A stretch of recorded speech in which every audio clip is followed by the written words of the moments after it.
My guest at this time is one of the voices of Ring of Honor. You also probably recently heard him in AAA. It is Joe Dombrowski. Joe, thank you very much for taking the time. Thank you for having me, man. It's a pleasure to be here with you on camera, on podcasts, wherever we wind up next to each other. I was about to say, we are like old friends at this point. This is not like the first time we've ever talked. We're like connected at the hip. You're like my Siamese twin. All right. Anyway. I'm uncomfortable. I wasn't. Joe, let's talk about what you're doing here with Ring of Honor right now. I mean, you've really had a great year. I mean, this is a big year for you. I feel like you're making big waves. You know, what's it mean to be a part of the Ring of Honor product right now? It means a ton. I mean, Ring of Honor continues to grow year by year, continues to branch out into new territories. Television continues to grow. The live event markets continue to grow. And we've seen such an influx of talent come in from Bandito and Rouge to PCO and Brody King and so many others come in and really make their mark on the product and really give it a facelift and a new identity here in 2019. And I've been a part of Ring of Honor off and on since 2010. So it's just been an honor, no pun intended, to watch the growth and evolution of ROH as it continues to branch out more and more into the mainstream. Let's talk a little inside baseball here, if you don't mind. Like, I know you're a promoter, right? You promote welterweight wrestling. That's your own promotion. I don't like the P word, but yes, we'll go with it. What do you want to call it? I call myself a director of wrestling operations or a booker or running locker room. I mean, promoters, God, it's so much work and responsibility. But that's what you are. I just want a nap. But I mean, you're all the things you just said. Director of wrestling operations. That's a word garble. Yes, that's like kind of all of the above, isn't it? It is. It's all of those things. Well, I was going to say, Ring of Honor. Everybody keeps saying what rebuilding phase, whatever you want to say. Some big names left. Some other big names are coming in. From you as a booker or a director of wrestling operations, what do you want to call it? What do you see as the silver lining in situations like this, where there is a big amount of turnover all at once within a promotion? I see it as a fresh coat of paint. I mean, there were so many great things that happened here with some of the guys that have moved on, and absolutely helped Ring of Honor grow. Absolutely helped expose Ring of Honor to further audiences, whether it be New Japan, whether it be mainstream with Hot Topic, whatever the case may be. There were more eyeballs on Ring of Honor that maybe wouldn't have been on Ring of Honor before, but so many of those fans have stuck around and seen what we're doing with the Jay Lethals and the Kenny Kings and the Matt Tavens and the Dalton Castles, and this gives opportunity for, now that the platform has grown, now that next evolution of talent can come up and grow with it and show what direction they can take things in.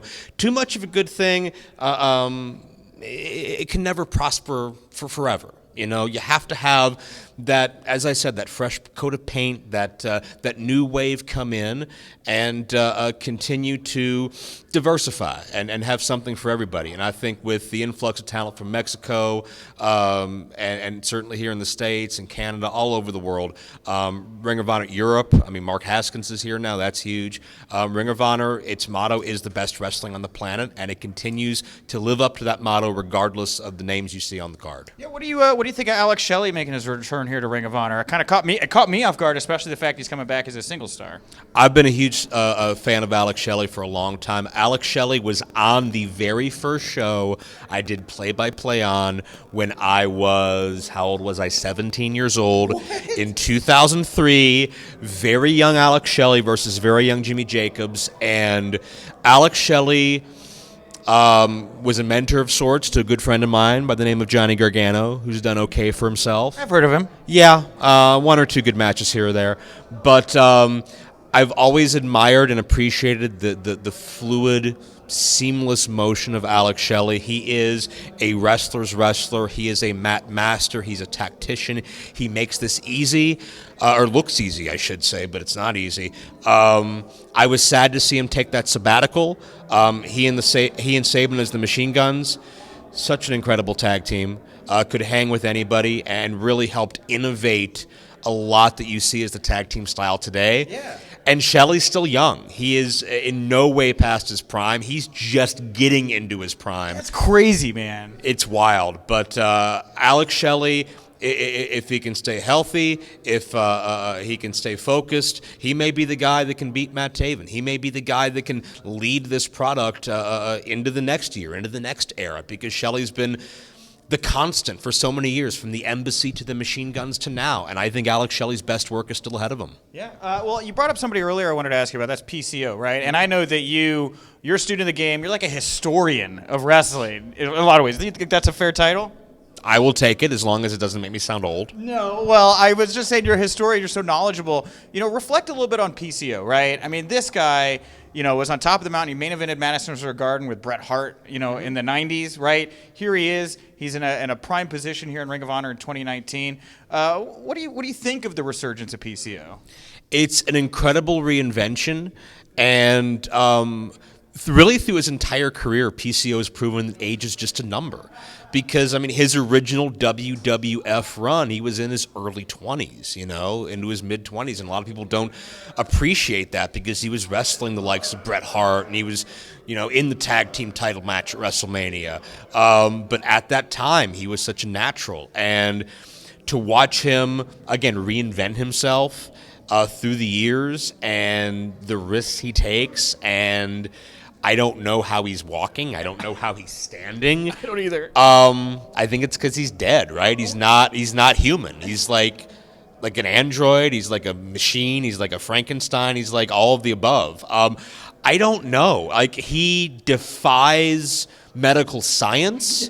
He defies gravity. Yeah. He defies everything, man. But I love the fact that in 2019, somebody who I would watch 25 years ago has not only found a place, but man, he's been the talk of the wrestling world for the past 2 years. Do you think he could be on top of the mountain here in Ring of Honor? I know a lot of fans have said, he could be the guy. He had that chance there with Taven. He came up a little bit short the last time you guys were in Canada. But, could you see him as somebody holding a world title again in the future? PCO can do anything he wants. Are you going to tell him he can't? No, I'm not. I'm absolutely not going to tell him that. No, I think the sky is the limit for him because he has already defied what any logical prognosticator could put forth for him. And he's proven that he has staying power, he has longevity, more so than just about anybody else, and he can take a hell of a beating and somehow live to tell about it. Yeah. And you have a low battery. Oh yeah, I do. That's fine. We can make that go away. That's not gonna. Okay, we're better now. That's fine. Just ignore that even happened. Okay. I guess is what I'm going to say.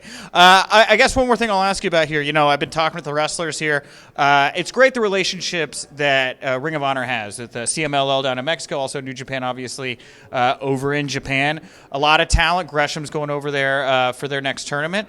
Is there any chance for you to go over to Japan? Is that something you're interested in? Is possibly doing a swap over there? I'd love to. I know that Kevin Kelly does an incredible job with New Japan. I've had a chance to work with him here and elsewhere, and he's got some great partners over there, Rocky Romero and a number of others. But yeah, I am open to anything and everything at this point. I just got back from Mexico for the first time. I'm in Canada right now. I'll be working in the U.S. tomorrow. That's 3 countries in 8 days. For an announcer that speaks only one language, that's pretty wild. How daunting was that going to Mexico for the first time and calling matches like that? It was very intimidating. It was a huge opportunity. My first time in a non-predominantly English-speaking country, but my passion carried me through it, man, and I give credit to the veterans there and the management there for helping pull me through it. But as far as what's next, I'd love to go to Japan. When I was 17, 18, breaking into this, it didn't really seem like a realistic goal, but wrestling has been turned upside down and just slammed on its head numerous times, and now the rules are completely different. Everything's been mishmashed. I'd love to go to Japan, see Kevin Kelly, find out once and for all if he is my daddy. Steve Carino used to tell me that. We never got the paternity test, Kevin. I'm waiting.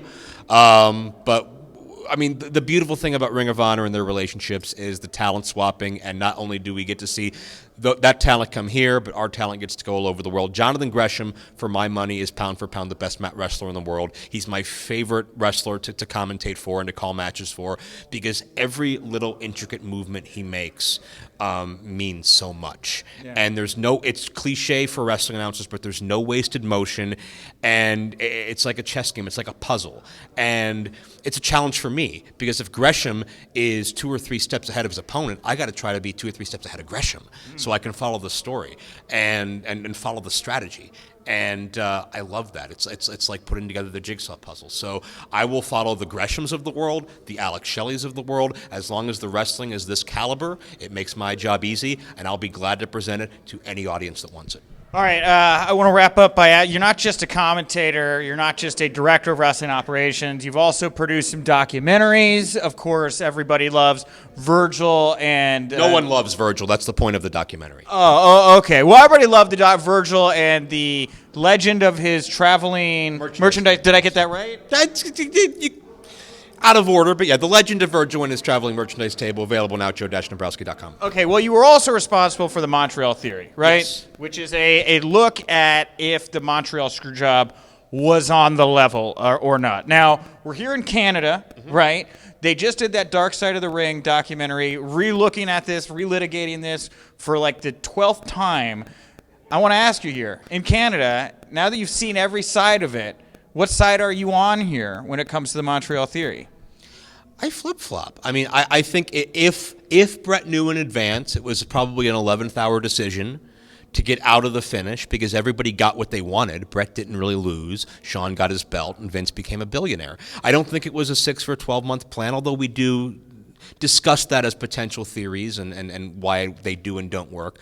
But I could very easily see with their 14-year relationship, Vince saying, listen, man, here's what I got, and I think it can make you some extra money down with Turner. But I love the fact that the Viceland documentary gave Scott Hall the platform to say, listen, I don't think it's on the level. I love the fact Earl Hebner came out after the fact, did an interview, and said he thinks Brett probably knew about it going in. So you never know, and that's what we do. We ask questions. I don't know. I don't pretend I know, but I love to speculate and make you think. All right. Well, Joe, I want to thank you so much for the Can I time. plug my next release? I was just going to ask you if there's anything you want to plug, promote, put over here before we wrap up the interview. Well, joe-dombrowski.com will be releasing Expo Lucha from 2018. My friend Kevin Kleinrock did those events out in Las Vegas. That's going to be out within the next week or two. And I also interviewed a young man by the name of DJ Z. Oh, familiar. 48 hours before he went to Orlando to go work somewhere else, I sat down with him in his Chicago home, and we told the whole story of his career, 3.5 hours. That's coming out in a few weeks with a lot of extras, too. Matches with Gargano,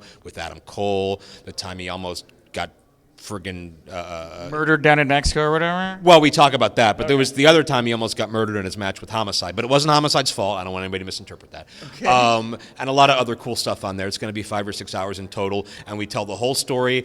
Did you know that DJ Z designed the very first Ring of Honor logo? I actually did know that because he responded to a magazine ad or something like that, right?